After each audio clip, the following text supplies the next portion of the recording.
Hey guys, Dozer here bringing you a new video. With Prism officially hitting the LL status this week, Living Legend off to the pearly white gates, no longer in classic constructed, Luminaris follows her to the halls of Valhalla, and we now lose our favorite light illusionist. So I thought a good way to send her off would be to just go through my binder of Prism cards and just kind of talk through why I love each of the cards that Prism had, and kind of why they all work together in the way that they did, and kind of send her off into that sunset, kind of like Lord of the Rings style at the end there. And so yeah, let's just get right into it. First off, we've got Arclight Sentinel. This was Prism's one of her specializations. It's the Majestic. It's a Spectra card that costs 6. It's an instant, so whenever you have priority, you can play it. And it forces your opponent to attack it instead of you if it's in the arena. So basically, Arclight was this awesome defensive card that allowed you to interrupt your opponent's big setup swings and have them eat into a giant Spectra type of deal, right? It's pretty cool in the artwork. If you pull it up on your computer or something, she's actually enveloped by the Arclight. She's in the heart of it there. Really, I guess I can take them out of the sleeves and just kind of hold them up to the camera a bit more, right? Just kind of get that foiling action going on through the glare if I can. But basically, Arclight Sentinel was one of the most skill expressive cards in Prism because it's one of those cards that would kind of come in and out of the deck lists for people in sideboards over time. You know, sometimes it's like, oh, do you run any Arclight? Do you run 2? Do you run 3? In certain matchups, what have you. But it's just such a pivotal, important card for Prism that the moment she got access to the blue auras and had enough blue cards to pay for it very easily, Arclight became a really key piece of the puzzle for her, especially with haze bending. So Arclight was a fantastic card and definitely one of the really like iconic Prism cards. You know, being able to react to your opponent's Towering Titan or your opponent's Soul Shackles or your opponent's Lumina Ascensions, you know, all these different things. Arclight was really big for that. But nothing could be Prism without the iconic Erudition, right? So Erudition, Herald of Erudition. 2 cost, 5 damage, 3 block. Phantasm attack action card. It's fantastic. Basically, if it hits, you get to draw 2 cards, and it goes to your soul. Very simple in its effect, but at the end of the day, it's a very, very powerful threatening card because it just does everything that you want to be doing. It turns on your cards that care about soul, such as Tome of Divinity and Vestige of Soul, but it also just can stack lots of damage, right? And you can even combo this with other cards, just pull off really insanely powerful turns. So Herald of Erudition has always been one of those cards that you never actually get to hit with because you're too busy getting walloped by your opponent, popping them normally, or they will block with armor and kind of prevent you from getting that hit off. Because 5 damage for 2 resource is pretty bad, generally, but dominate on a 5 attack is not really that hard to block, but if you could ever pump it at all, it was normally very, very powerful, off of things like Pierce Reality and things like that. Erudition, fantastic card, love the pressure it could provide. It was yellow as well, so for Prism's weapon, Luminaris, it would kind of serve that double purpose of giving you the go again, as well as being a good card to play sometimes. Herald of Judgment, though, is the next card on the docket here. And Herald of Judgment was one of the other specializations that Prism had. Basically, it was the rare specialization, and all it did was it was a 2-cost Herald. Most of the Heralds are 2-cost, basically all of them. And it blocked 3, attack for 6, was yellow pitch. If it hits, goes to soul. All the Heralds do that. But if it hit, your opponent couldn't play cards from their banished zone on the next turn, which mainly affected Chain, but it could affect people like Dorinthia, Kano, Katsu. It was a very good kind of like tech card as like a way to fill out the curve of your deck with yellows, attacks, blocks, kind of everything you wanted, but having a decent on-hit effect that was relevant in enough matchups that you would want to run Judgment in some matchups and some metas. Moving on beyond that, we've got... Move that out of the way. There we go. So we've got all of the Heralds represented here, all the other 6 Heralds. There are 8 Heralds in total, by the way. There's Erudition and Judgment right here. And then these are all the red versions. The next page will have all the yellow. The next page will have all the blues. Every Herald that's going to be on this page is going to follow the same pattern. The only difference is going to be their attack power, right, in the pitch. So Herald of Protection, it's like an angel. right? All of them are angels. I guess that's not really that descriptive, right? But Herald of Protection, fantastic card. Basically, 7/6/5, red, yellow, blue, 3 block every time, 2 cost. And when it would hit, you would get to make a Spectral Shield token. And Prism was really good at using those, as they not only prevented 1 damage, but they would also be able to be used as a damage themselves, because you'd be able to swing with them using Luminaris. So Herald Protection is a fantastic card. It was one of the best Heralds, pound for pound, in the game. So it's definitely one of the cards that I really loved playing over time. Herald of Ravages was the next one. Basically, Herald of Ravages was a similar type of deal to Herald of Protection, where if you hit with it, you got to threaten more damage. Where instead of making a Spectral Shield token, you got to do 1 arcane damage. And it was pretty good. You know, as a blue Herald, it was normally more relevant than anything, because, you know, it's 5 damage, maybe 6 if it hits on a 2 cost. That's pretty good for a blue. Your opponent's not really going to want to pop, right, like a Ravages, right? But at the end of the day, it was just not very impactful, so they kind of got phased out over time, unless you really needed to hit a certain density of yellows, or trying to be certainly aggressive or whatever. Herald of Rebirth was the next Herald in the alphabetical order here.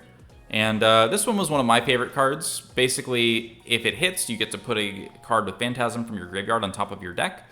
So you get to kind of recycle some of your offensive resources. And I really enjoyed using Herald of Rebirth for that, because it was just one of those things, you know? Like, you had some really great sequences where you could reuse your Eruditions that you blocked with, or you could reuse your Phantasmaclasms.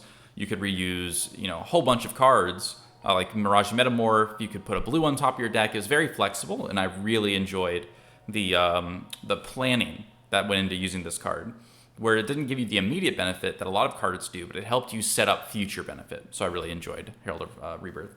Herald Tenacity was always an awkward one, though, because it had less power than all the other Heralds by 1. So the red was 6, and then 5 for yellow, 4 for blue. So the same stat line as Erudition, basically, as a 2 cost, but all it did was have Dominate and go to Soul if it hit. So it's just kind of like a worse Erudition in every way.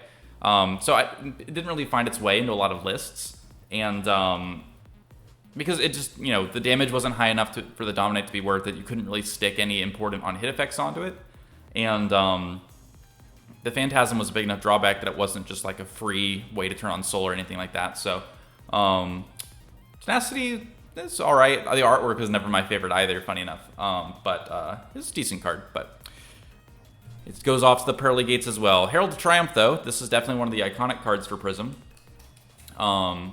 It's a pretty good card. All it does, it reduces the attack of the cards blocking it by 1. So this is a way to kind of get around Phantasm, right? So normally, you know, Phantasm is a big drawback, but the most effective way to counter Phantasm is to use a 6 attack card, because that's the minimum requirement, right? But if Triumph comes in and says, hey, you tried to get away with the minimum, I'm going to come in and punish you because now you can't pop me, right? It didn't really have any on-hit effects itself. It didn't really threaten much on its own, but being able to mind game your opponent by, say, leading with a weaker Herald, right? Maybe like a War-Tune Herald yellow or blue or something. Your opponent might say, oh, well, they're not going to pop. I'm not going to waste my Phantasm Breaker on a blue War-Tune, right? Or, you know, something else like a Metamorph or something like that. But what would happen is you would come in and finish your turn with the Triumph, and now they didn't get to pop anything, right? So it was kind of this really fun card with sequencing, as well as a metagame total call. Sometimes you would cut Triumph because people weren't running enough 6s for you to worry about it, because maybe they're running 7s. But by running 7s, they're having a clunkier deck generally, right? So Triumph would come in and out depending on the metagame, what's really prevalent in the meta. So it was a really solid backbone card for Prism, especially as a yellow and a blue. And then we've got, of course, War-Tune Herald red. 1 cost, the true workhorse of the Prism deck. The 1 cost Herald that has the same stat line as all the other Heralds. And all it does is go to Soul. But it's I always say that its special ability was that it had -1 cost, right? War-Tune Herald had this amazing cost curve of you could pitch a yellow to give it go again, and then you could play another War-Tune Herald. So you got a 3-card, 14 damage turn with the reds, and that's really good.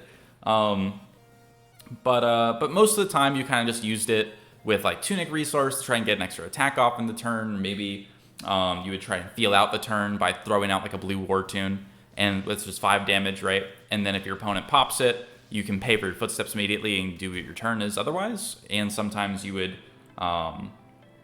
you know, use it in other ways like that. It was a really great attack, and I mean, War Tune Herald, man, that's one that once people figured out that reds were just kind of awesome, Prism got a lot scarier. But moving beyond that, we got all the yellow heralds. It's the same deal, and then the blue heralds is all the same deal as well.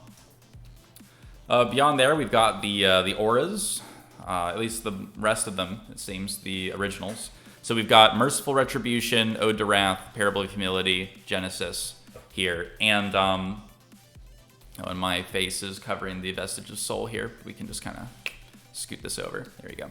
So Merciful Retribution was my favorite aura, just kind of like in the game. Basically, if a attack or aura that you controlled was destroyed, Merciful would deal 1 arcane to your opponent for everything destroyed. So your Spectral Shield tokens, your attack action cards that are popped by Phantasm, them destroying your Spectras, Merciful would ping them back. But the funniest interaction was always the Frostbite interaction, because Frostbites are actually an aura that your opponent gives to you, and then they are destroyed. So Merciful Retribution would trigger off of Frostbites, which made things like Icelander and Lexi much, much better matchups than they had a right to be, as Merciful just kind of lets you get free value off of your opponent trying to do things to you, which is kind of insane. Synergizing with Merciful was Ode to Wrath. Oh, not to mention that Merciful was this... I gotta talk a bit more about Merciful, because honestly, it was the best one because it was so flexible in what it could do. Not only could it do arcane back to your opponent, but it was also kind of like a deterrent, right? It says whenever your light cards are destroyed, they go to your soul. And so there were a lot of times where if you were playing a Vestige of Soul build, you would play Merciful, just so that if they attacked your Merciful or any other auras or popped into your Heralds, you would get a free soul trigger to turn on your Tomes of Divinity and then pop off. So Merciful Retribution, having that extra utility there, was super relevant, and I really enjoyed the high moments of being able to, you know, replace the Merciful with another Merciful or with a Tome of Divinity play. They were just really fun. And then you've got Ode to Wrath, of course. Ode to Wrath here was one of the key ways that Prism synergized with things in the game. So every time you would deal damage, Ode to Wrath would make your opponent lose a life. And so with Prism being all about these ping strategies with like Merciful or Spectral Shields, Ode to Wrath would really rack up a lot of damage very quickly if left unchecked. And so Ode to Wrath, it also had like another effect that no one ever used, which was just that it gave your Phantasms, like your Illusionist attack action cards, go again. Just blanket. It didn't give your weapons go again, like your Spectras, but being able to pitch a blue and get go again was often pretty useful with sequencing on certain turns. So it was always pretty relevant, but mostly people just know it for the damage, exponential multiplication of damage, right? Ode to Wrath was fantastic, and although it would not necessarily be a 3 of all the time in certain metas, because it was hard to build a board state, the threat of that card was just tremendous, and definitely made its way into lists once people figured out that, like, okay, Ode to Wrath is kind of this it factor, right? The way to really push these games over the edge. Beyond that, we've got Parable of Humility down here at the bottom. Parable is one of these cards that I've had a love-hate relationship with over the time, although the artwork has always been fantastic. It's honestly my favorite aura artwork, if I had to say. But the thing about Parable of Humility was that it was always difficult to decide whether or not it was worth it to play, just based on the numbers, right? So you're paying 4 resources, a card, so you're paying at least like 2 to 3 cards, depending on whether or not you've got like a Tunic resource or something, just to put a Spectre down that's purely defensive, right? Parable just reduces the attack value of your opponent's attack action cards, so not even their weapons, by 1, when attacking and defending. So like it can help you push through your own Phantasms, but more often than not, it was just reducing a little bit of damage before getting killed by your opponent. So while it could add up sometimes, especially against like Starbow, back when he would start doing a lot of dominated attacks with very important on-hit effects, Parable would help you cover that. Most of the time, Parable didn't make its way into a lot of lists because it just wasn't impactful enough for being a 0-block card that costs 4 resources to play. Most of the time, you'd be better off blocking with more cards. But once we started having the blue auras come into play, and using more tunic focused builds, Parable definitely was a lot more playable, and people found a lot of success using it. Then we had Genesis. Genesis was the majestic aura that people were always terrified of, and you never really got to use this thing's effect because it was kind of like a kill on sight aura. What Genesis would do is at the start of your turn, you get to put a card from your hand into Soul, and depending on what that card was, you would get a benefit. So maybe if it was a light card, you get to draw a card to replace the card you just put into your Soul. If it was a Illusionist card, you got to make a Spectral Shield token. But if it was both, you got both effects. So if you had a light Illusionist card, like a Herald or another one of these Spectras, put into your Soul, you would get to essentially generate a free Spectral Shield token, still have your full hand, have a card in your Soul, and your Vestige of Soul would be active, depending on what type of build you're running. So Genesis was a fantastic card at enabling Prism to really snowball a lot of value. I had a really fun moment with that when I went to the Pro Tour, actually, where I was playing against Dagon White, and he was on Starvo, and I was on Prism. And because I was able to get my Genesis out, thanks to Tome of Divinity, I was able to, with the Vestige of Soul, every turn, I was able to keep generating Spectral Shield tokens with my board state that was already kind of active, like I had a couple haste bendings or something. And because he had one block left on his Stalagmite, the shield that creates a Frostbite token if he blocks, I was able to block with 3 cards every turn, put a card into my Soul, draw a yellow or control that, and just keep pitching a yellow light card and always have that one extra resource floating to play around the Frostbite. So that was really what saved me in that game. And I just love that about Genesis. It really has this great synergy with Vestige. If it sticks around, it produces so much value. And it was just one of those really fun cards to resolve, because drawing cards just feels fun. Making tokens feels fun. So the fact that you had to give this big upfront investment, but that produces value over time, that your opponent doesn't necessarily get run away with, right? Like if they attack you and they rip every card out of your hand, Genesis can stall out and not produce any value. But when you have that kind of like give and take, mid-rangey type of situation, or God forbid you've got a lot of auras out, right, against Starvo or something, or Bravo, Genesis can really run away with the game. Another really fun thing about Genesis was when I was playing in one of my pro quests, I was getting a lot of really great wins off of Genesis. Honestly, people would not respect the turn 0 Genesis, even when like you get attacked with a Starvo who reveals on turn 1, right, going first, and they reveal and they hit you with a dominated attack, and you block with a Soul Shield, right? You take a little bit of damage, and then you've got your 1 resource floating.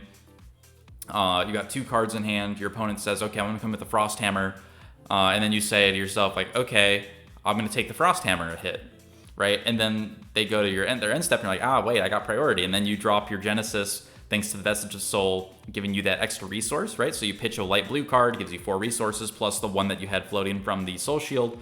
It's 5 resources, pays for this Genesis and the Frostbite, and effectively you took a little bit of damage to get a Genesis in play, and had a really great matchup because of that. Stuff like that, like moments like that are all thanks to Genesis and Vestige, and I just really had so much fun playing with them. And then here we've got our cold foil Prisms, adult and young. I think I won the young one at some skirmish or something, and that was playing, might have been playing Kano or Prism or something. And then the adult Prism, got that from Road to Nationals season. The whole story about that was always funny, right? Like Gem messed up and I didn't get to participate in the top 8, even though I rightfully earned the spot. And so, and then the guy who ended up swapping places with me in Gem ended up winning the whole tournament. So I reached out to LSS and said, hey, like, I'm new to the game. I've been playing for maybe 2 months or whatever it was, and I put all this time and work in, and Gem prevented me from getting the placement. So this kind of sucks. And they're like, hey, you know what? That's our bad.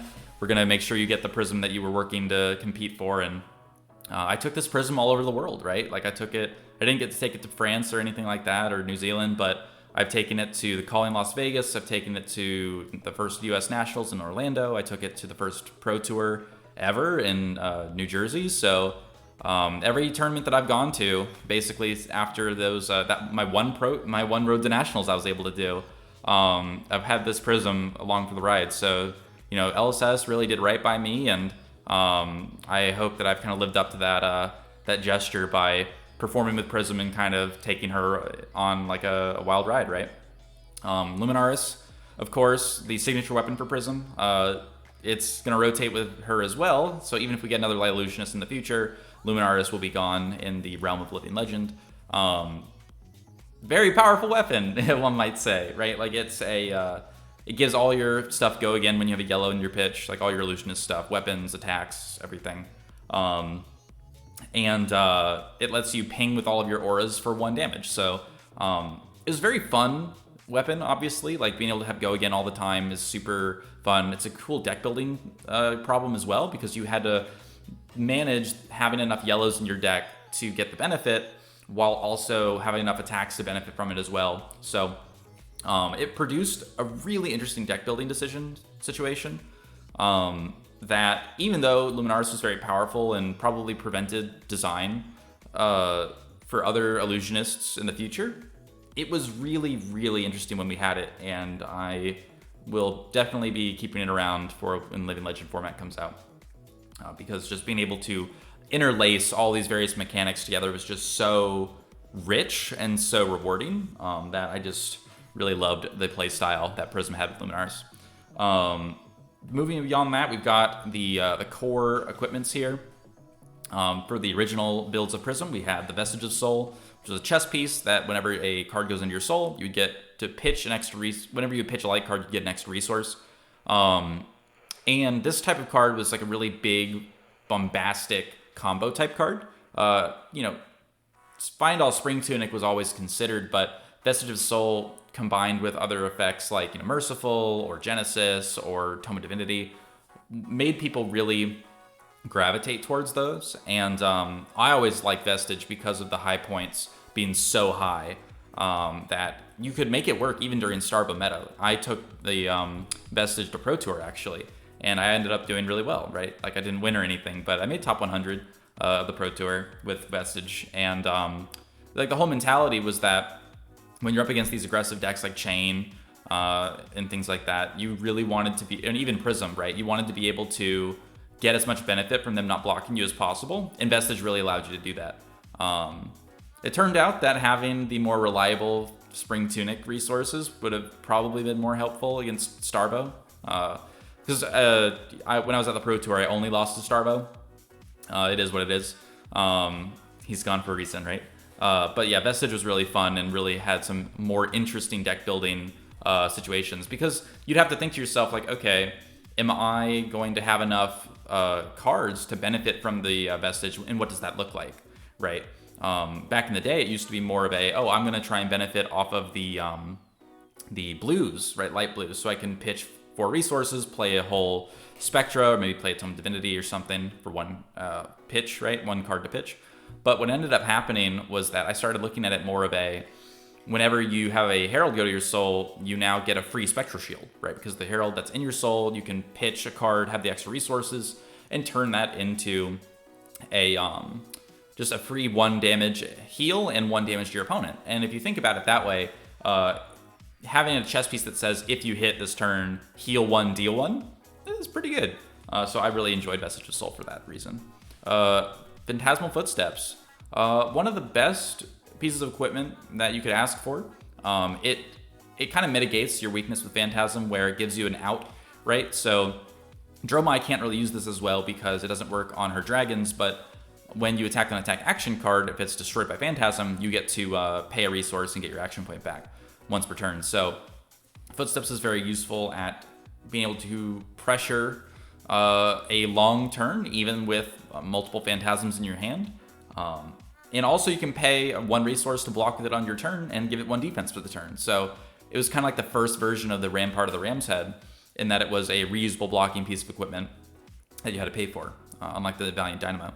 So Phantasmal Footsteps, fantastic card. There were times, though, that it was not the best option for Prism, in my opinion. I definitely found opportunities to use other cards that were more impactful in some matchups than the conditional value of the Footsteps, more proactive value that you could get from other options. So that was always interesting. And then Hail of Illumination. This was kind of a part and parcel combination with the Vestige of Soul. Being able to manually put a card from your hand into Soul and then draw a card if it's a light card was very useful for pitch stacking a Tome of Divinity play, and I really enjoyed the gameplay of stacking all of your Tome of Divinities to the bottom of your deck alongside light blues, getting to a point in the game where you can flip a switch, break an energy potion, you know, use Halo of Illumination, dig for your more cards, and then have a huge hand to just dump on your opponent. That was a short-lived metagame where it was slow enough to actually see your pitch stack as Prism, but it was definitely one of the cards that I used during ProQuest season and had a lot of success with. Just the flexibility of the card was fantastic, and sometimes you just hit the Yu-Gi-Oh situation where you top deck the cards you need and the game works out. So really happy with Halo of Illumination. Fantastic, fun card. Another cool thing we've got here is the light cards. So I just kind of have every card that Prism could use, and I'll just kind of like skim over most of them. These are just all the red, yellow, blues of all the different cards that Prism could run. Illuminate was a card that people experimented with. It's just a light card that goes to soul if it hits. No Phantasm or anything, cost 0. But, you know, the blue one was relevant early on in the Monarch days, and the yellow one, sometimes people would run it because of the go again. But it didn't end up being strong enough to see consistent play. Especially because you would rather play like a blue War Tune or a blue 1-cost attack because you needed yellows in your pitch, right? So not having the ability to pitch something for Illuminate made it kind of awkward sometimes if you wanted to get your weapons to attack. Rising Solar Tide, it's literally just Illuminate, but it gets +1 damage and has 1 cost, but no go again, so it's kind of like a weird card that Prism never really ended up using. I experimented with it sometimes to try and use it in like a more of an aggro version of Prism, where you would kind of use these 1-cost attacks and maybe end your turn with the Rising Solar Tide. Like War Tune, you know, Rising Solar Tide, whatever. But it wasn't quite good enough. Beyond that, we had a card that was really close to being good, but just never quite got there in the form of Invigorating Light. So 6, 5, 4 damage for 3 resources. If you've got no cards in your soul, it just goes to your soul. And it had 2 blocks, so it was this weird situation of it's clearly meant for draft by being like a 6-power card that, you know, has some utility. But to pop Phantasm, right? But the thing is that Invigorating Light would have been like the best Prism mirror card back when Vestige was a thing, if the yellow was a 6-power, as it should be based on the balance of the card. It's very understated. But if it was a yellow 6 that costs 3 and block 2, if it was a light card that goes to soul, like, that's pretty good. A lot of people would have run that for sure.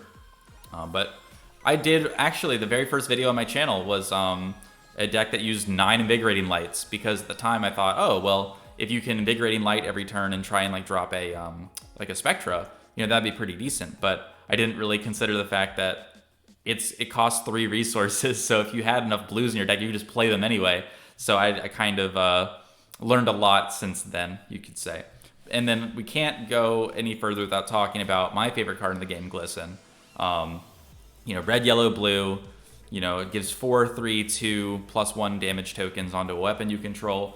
And for Prism, this works on her Spectras, right? So this was a amazing card that was so fun to use, where you could put this on your Spectral Shields, and as long as you could keep your Spectral Shields alive, your Glisten token would just stay there forever. All these plus damage would just stick around every turn, getting you free value, and that developed an entire playstyle of Tank Prism, which is kind of what made my channel kind of hit the map.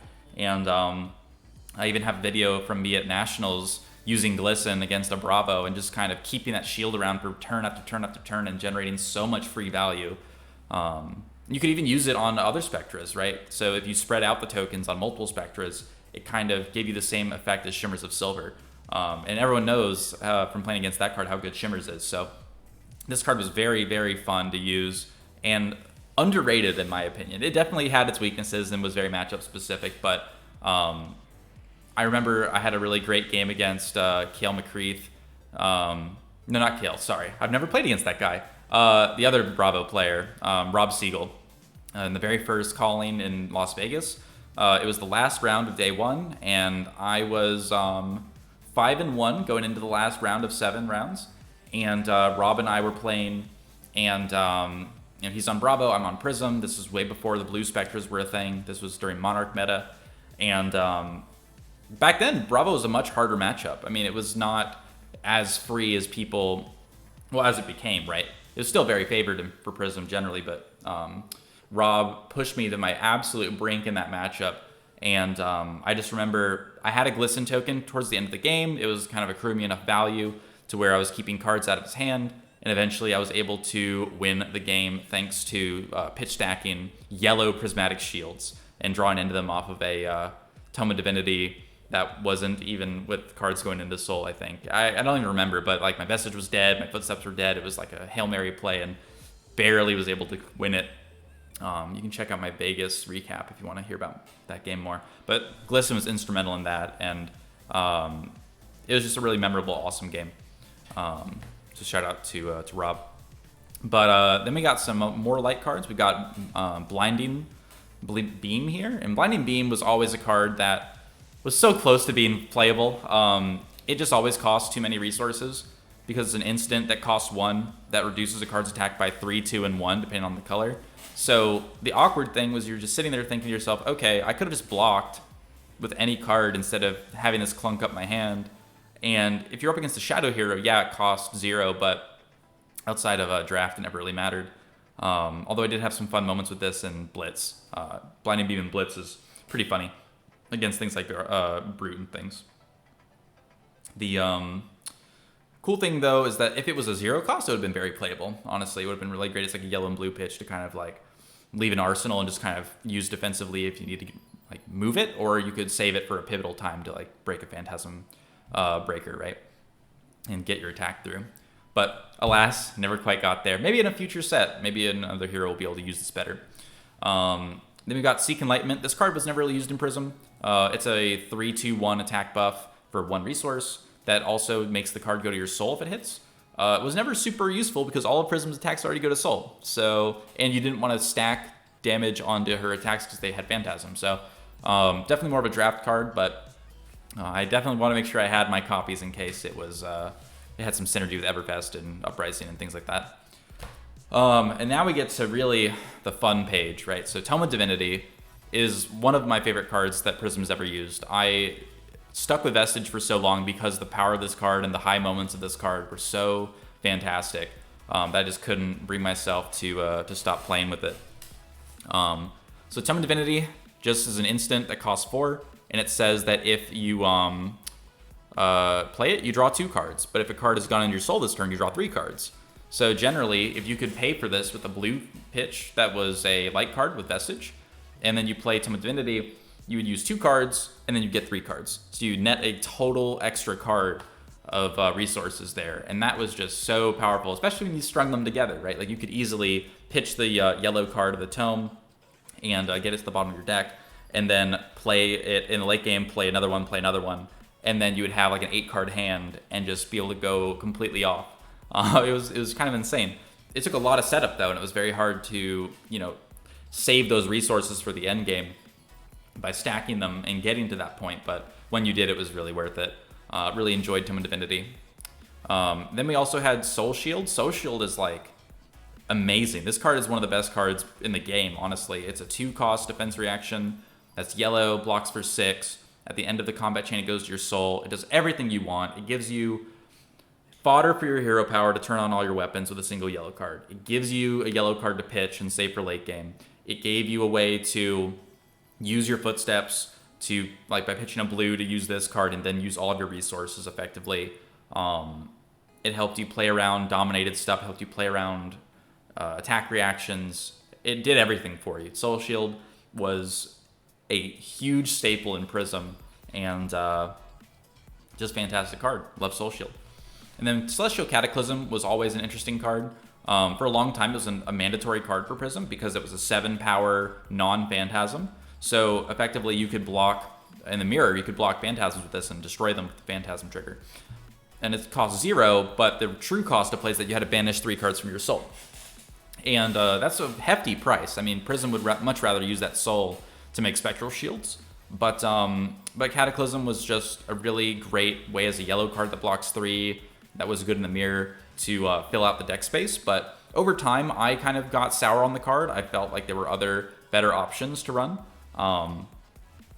such as things that were more proactive. But Celestial Cataclysm definitely is a fantastic card, and I will definitely be keeping my eye on that when we have another Light Illusionist that might have the ability to fill Soul a bit easier. and use this card to a much greater effect. Beyond that, we've got a couple cards that were never really that great. So Soul Food. I just wanted to make sure I had my copies of this, but effectively it's an action, it's yellow, you play it. No go again, 2 blocks, 0 cost, and it puts itself and all your other cards from hand into soul. Combo Bolton would use this sometimes, but Prism never ended up using it because you're giving up your entire turn to put cards into soul, and Prism couldn't really use her soul very effectively. She didn't have like a Beacon of Victory or anything to dump all of her soul at once, so this card never really was that useful for her. But maybe one day, right? Maybe one day we'll get a lot more benefit of more soul manipulation, then Soul Food might become more playable.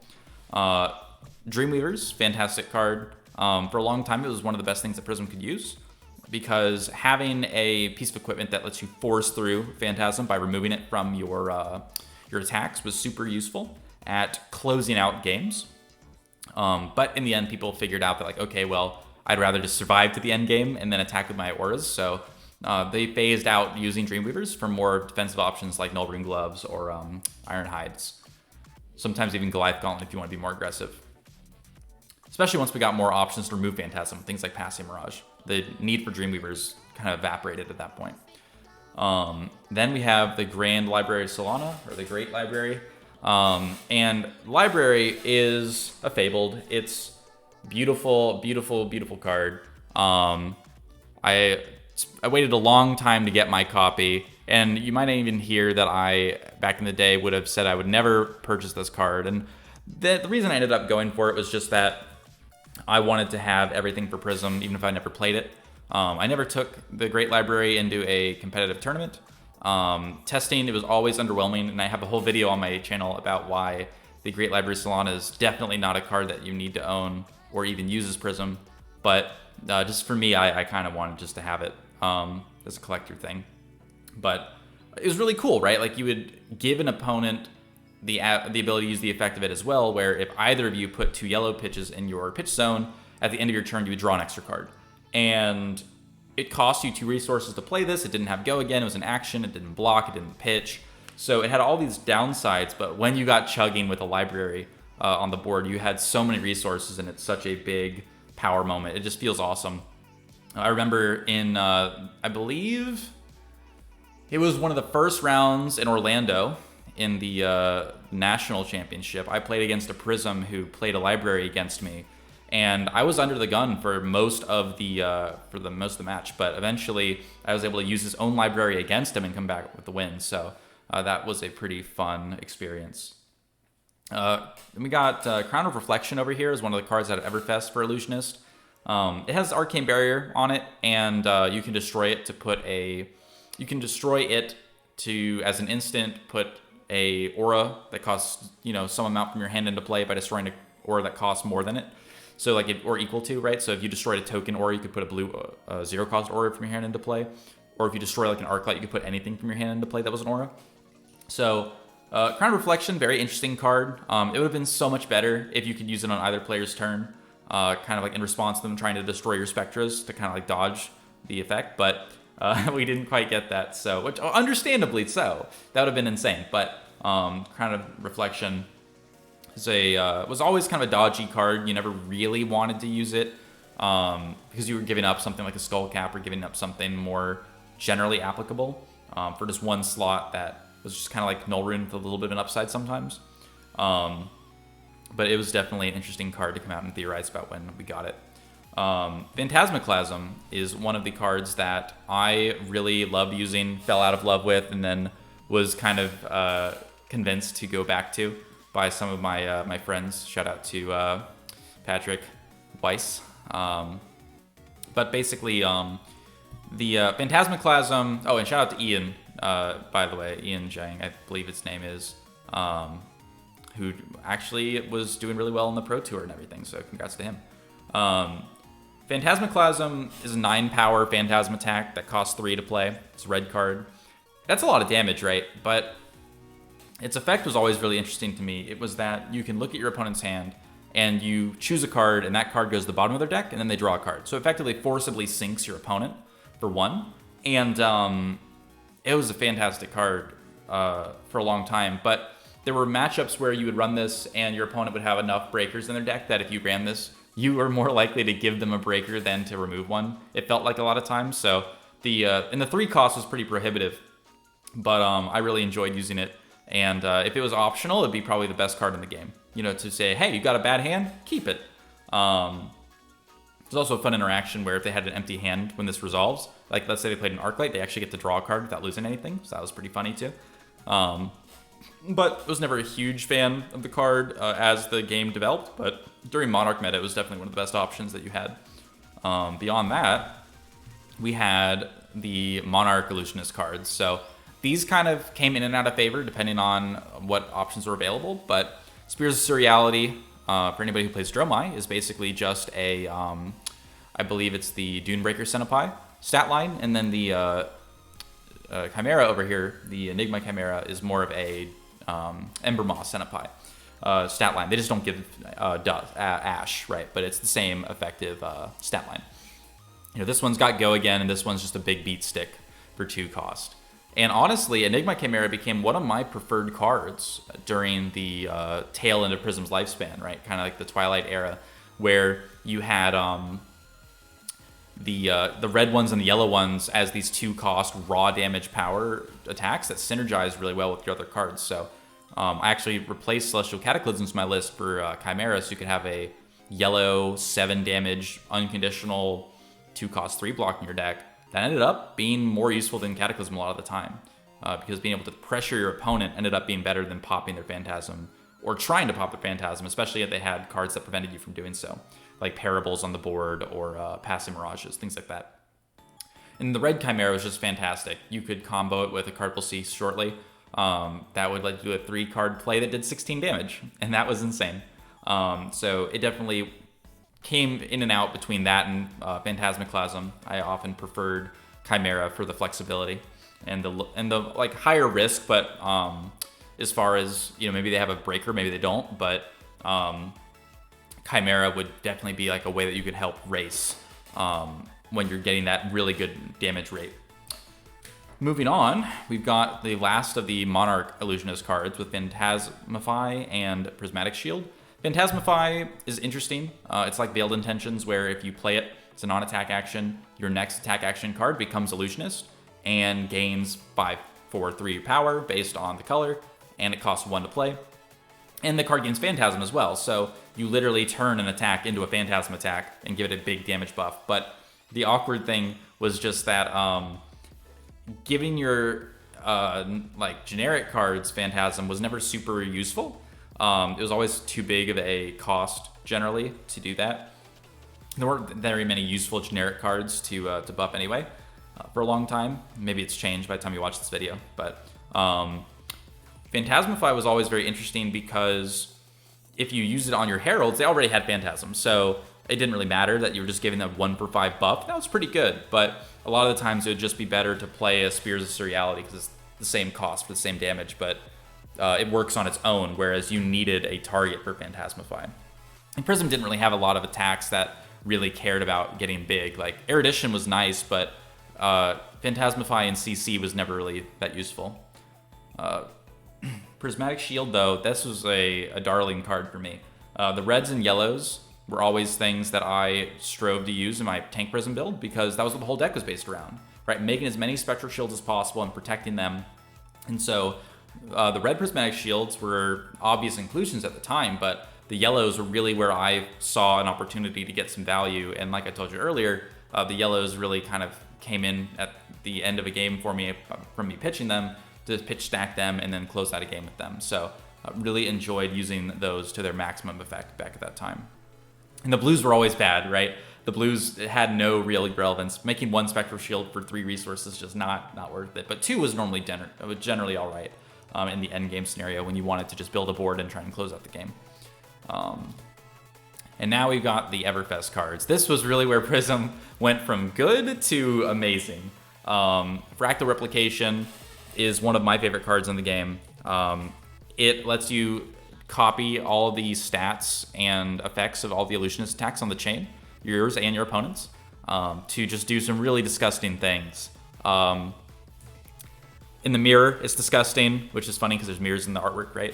But it combos with Enigma Chimera. It works with Erudition when they block it. It's a really interesting card that's red and has 0 stats normally, so you have to like balance heralds with, you know, your auras.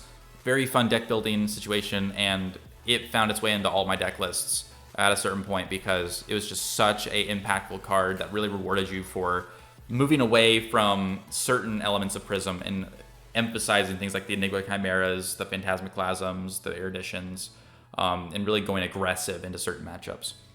Love that card.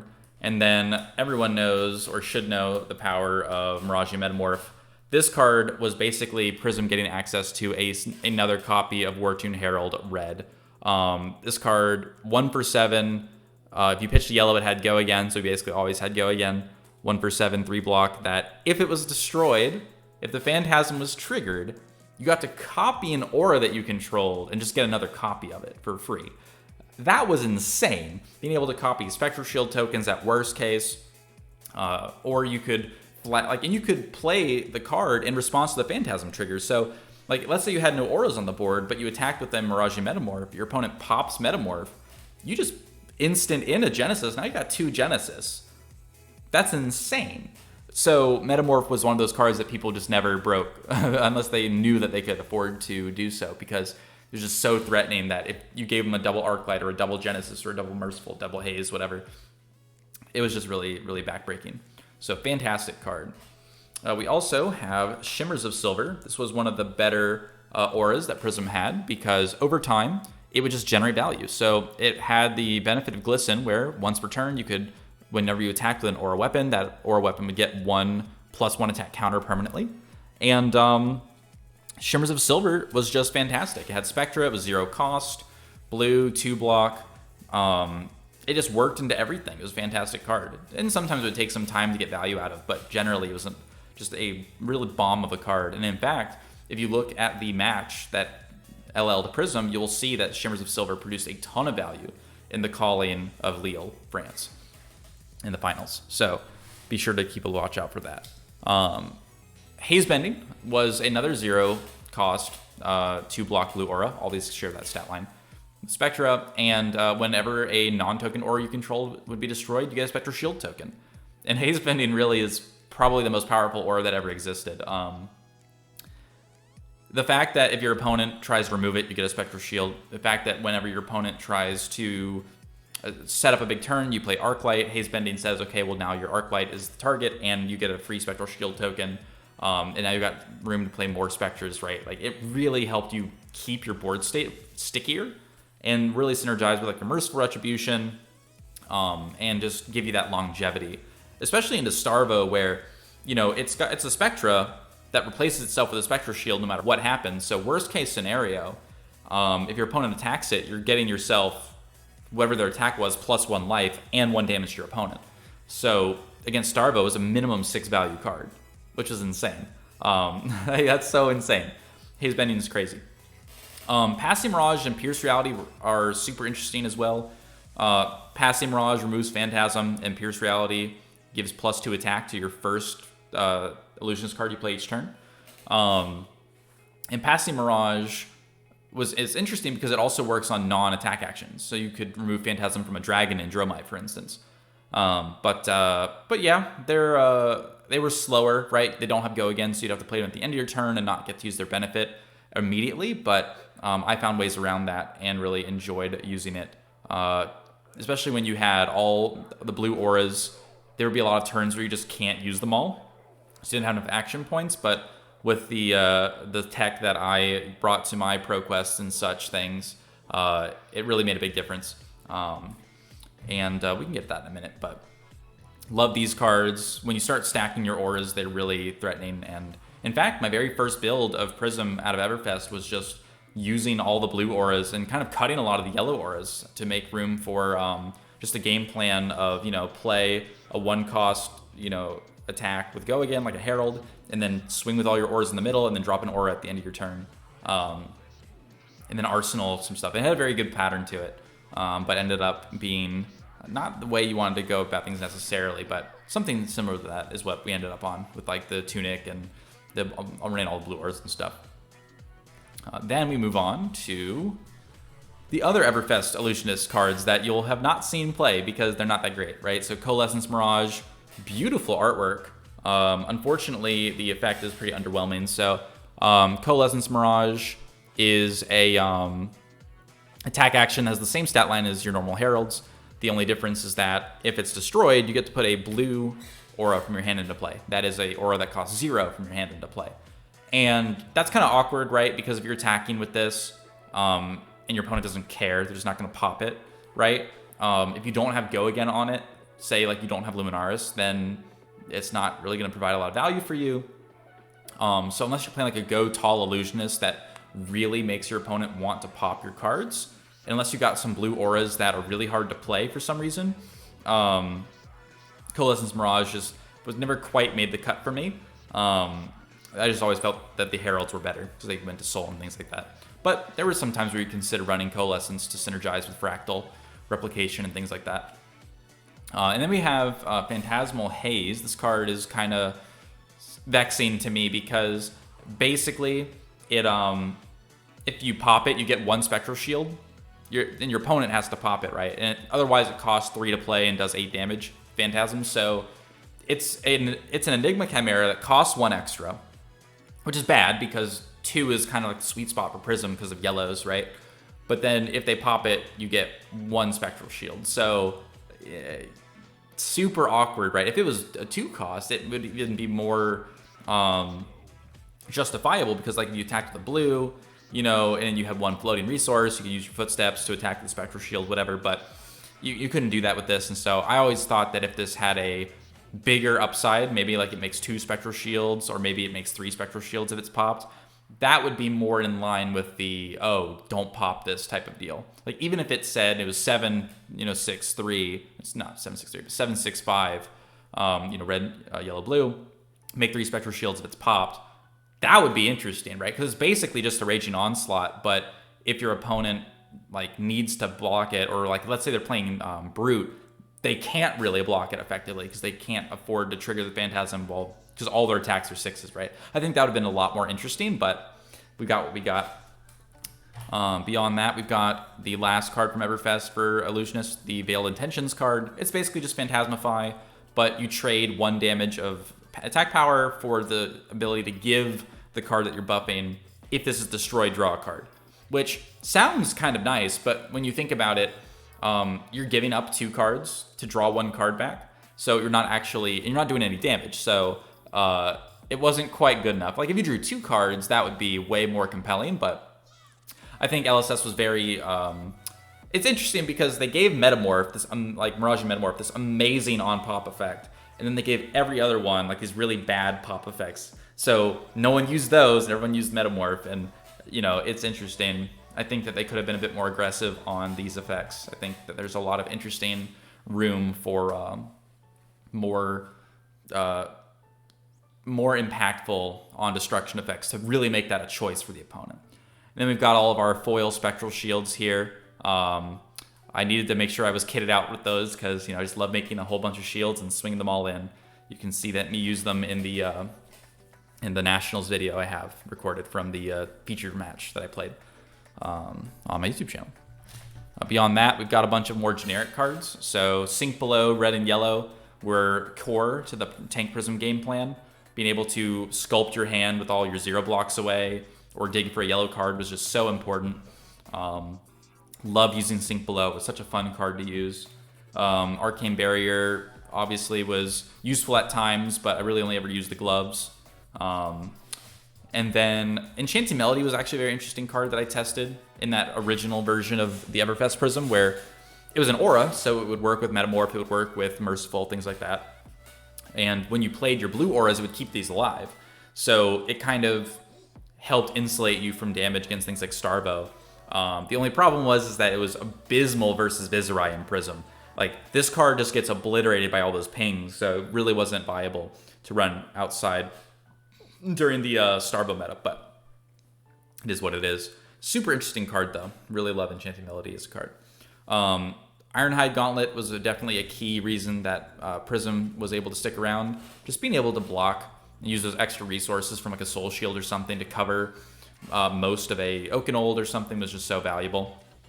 Time skippers I always wanted to have around. You know, the whole binder's in foil.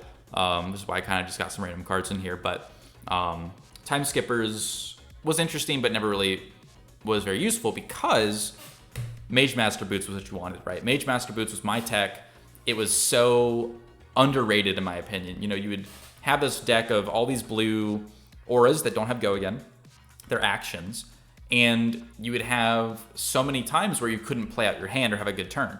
But if you had Mage Master Boots, you could pitch a yellow card to activate the Mage Masters, play an aura, attack with it immediately, get your benefit out of it. Maybe you attack with a War-Tuned Herald off of a Pierce Reality, right? Or maybe you do Shimmers of Silver, attack with Shimmers, get the attack buff, do your turn, and then drop an aura at the end. It just gave you such an easy access to get immediate benefit out of your Spectras. It was absolutely insane.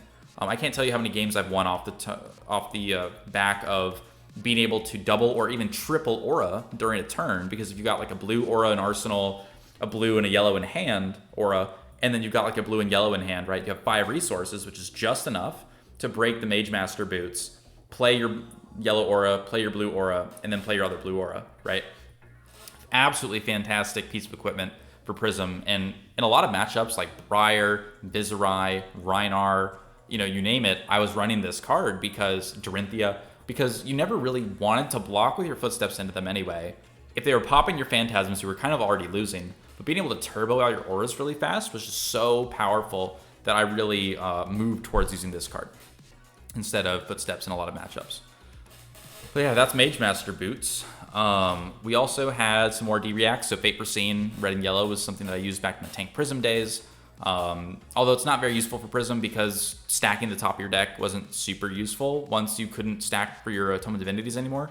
But sometimes, you know, you would defense react, you'd say, oh, I got a Sync and a Fate in hand, I can, you know, Fate first, see what I'm going to draw into, then Sync, right? Or sometimes you would, you know, Fate, see a Tome of Divinity, be like, oh, let me put that on the bottom of my deck and save it for later. Oh, here's a blue Herald, let me put that on the bottom of my deck, save it for later. So it was a decent card, but definitely fell out of favor as we got some better options. Remembrance I used to run as well in Prism because back in the day we didn't really have all these blue auras. And so in the late game you kind of wanted to have some reach. So I would normally do things like putting Herald of Eruditions back in my deck or putting War-Tuned Heralds back in my deck, which were really fun because you could very easily just throw all your cards to block with all game in the Tank Prism game plan. And then in the late game, when you're pitching your Remembrance to get go again throughout the whole game, then you say, okay, well now I'm going to play the Remembrance, get my good attacks back, and now kind of finish you off with them once they ran out of their Phantasm Breakers. So very fun card to use there. Lead the Charge, red and yellow. These were seen mostly during the golden age of Prism, right? The Starbow meta, where effectively you would either play the red Lead the Charge and double blue aura in a turn, which was normally pretty decent, or you would play a yellow Lead the Charge or red Lead the Charge, play a Herald with go again, and then have an extra action point to either, you know, attack your opponent's auras or things like that. So it was pretty useful at comboing Prism stuff, but I always preferred the red Lead the Charges and eventually stopped using them entirely because it was normally just better to attack the Prism's face than try to go on an aura for aura playing field, fighting over action points. It was normally better just to go face. Chains of Eminence was always a card I held around. It never became super useful, but maybe one day we'll get a hero that can make use of this card. Got Raging Onslaughts, red and yellow. I was always a big fan of the reds, being able to counter Herald of Triumph, right? But once we had Passing Mirage in the game, this card became a lot less useful as a red. And then even as the yellow, I started taking them out because it was just kind of a do-nothing card that was very easy to beat with like Parable or Triumph. And then, yeah, you have a yellow to pitch, but it doesn't really do anything on its own. So I got rid of those for more of like the Enigma Chimera type of cards. I always loved using Pursuit of Knowledge as well. Back in the Chain meta, I guess that would be like the Silver Age for Prism, or the Bronze Age, who knows. But that was back during Monarch meta, and what you would do is you would use the blue pitch to stop Rune Chance or to use your Footsteps if you needed to, but you could also attack with this and get some extra card advantage in your opponent who didn't normally want to block. And you could pummel Pursuit of Knowledge as well, which was very relevant at being able to sneak in some extra card advantage and some extra threat. But ended up not being that great of a card just because it wasn't a blue herald, so it didn't synergize with Vestige, and then it's only 4 damage, so it was pretty easy to block with armor, things like that. But I really love using this with Lunging Press a lot of the time. Lunging Press was definitely a card that I love to use, and we'll talk about later. But Pursuit of Knowledge, card that people... I actually made a video about this one too. Another very interesting card that might see a comeback one day. And then we kind of got like the Tome of Fyendal, like Turn Ender package. This was out back before we had the blue auras. So, you know, I tried using Tome of Fyendal when we got the blue auras, but normally what you would do is you would play like your Spectras, and you'd kind of draw your cards, heal, and play your instants and things. Or you would use your Time Snap to try and like have a big turn. But over time, it just kind of became a situation where Tome of Fyendal was too slow. The Time Snaps weren't really that useful. So people started phasing these out, testing with them every now and then. I know Steelfur on YouTube used Tome of Fyendal at Pro Tour New Jersey, but I don't think it worked out for him too well. It did fine, but I don't think it was as good as he wanted it to be. Energy Potion was something that I loved for a long time, where before we had the blue auras, you always had an extra action point at the end of your turn. So to make use of that, I started putting 2 Energy Potion in my deck so that you could combo it with the Halo Illumination, do your big tome play. But also, just like the Tunic resource gives you a lot of flexibility in Prism, so too does the Energy Potion, where you could use your Tome of Divinities, you could use your Heralds, your Prismatic Shields, your everything. Just became so much easier when you just drop that 1 Energy Potion early on in the game and save it for that perfect moment. So love Energy Potion. 2 is always the right number though. 1 always felt too few, 3 always felt too many. 2 is the sweet spot. And I always love using Energy Potion with Prism, with Vestige especially. And then if anybody remembers, I used to, at the Tank Prism, run Whispers of the Oracle, just because it was a 3-block card that lets you opt, right? Like being able to have a yellow card and sometimes a blue in your deck that was 3-block, let you survive against Chain and Dorinthia and all these characters, Bolton, because it's not an attack, right?